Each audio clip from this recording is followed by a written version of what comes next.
Romain Lacombe, bienvenue. Merci. Je vais commencer par vous demander par vous présenter, s'il vous plaît, et me dire pourquoi vous êtes là.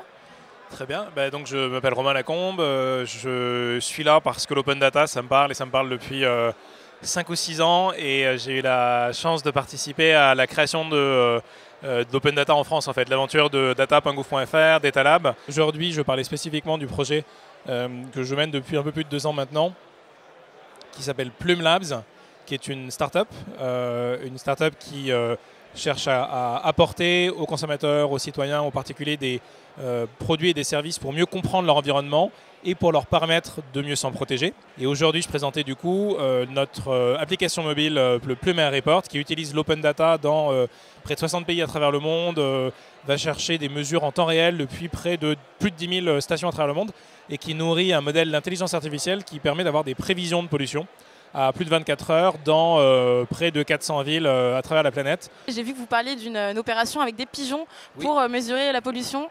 Est-ce que vous pouvez nous en parler un tout petit peu? Alors oui, effectivement. On nous pose souvent la question. Et en 2 mots, j'ai reçu un coup de fil un jour, sans doute le plus fou de ma vie, ou en tout cas pas loin, d'un publicitaire à Londres, un Français complètement génial, qui me disait, voilà, je travaille avec Twitter. Twitter, c'est la marque à l'oiseau, c'est l'accès à l'information, donc c'est aussi la transparence. Et on aimerait pouvoir tweeter la pollution en direct avec des oiseaux. Donc ça m'a pris quelques minutes pour me dire ok, pourquoi, comment, etc. Mais effectivement, ça a du sens.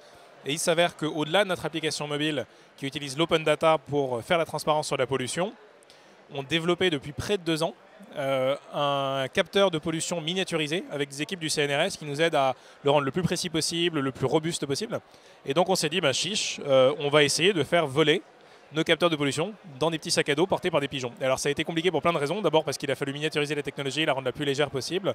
Ensuite parce que travailler avec des animaux, ça suppose de le faire de manière éthique, de manière contrôlée. On a travaillé avec un très grand professionnel de la colombophilie. On a travaillé avec des vétérinaires pour s'assurer qu'ils ne soient absolument pas gênés dans leur vol par le fait d'avoir ce harnais.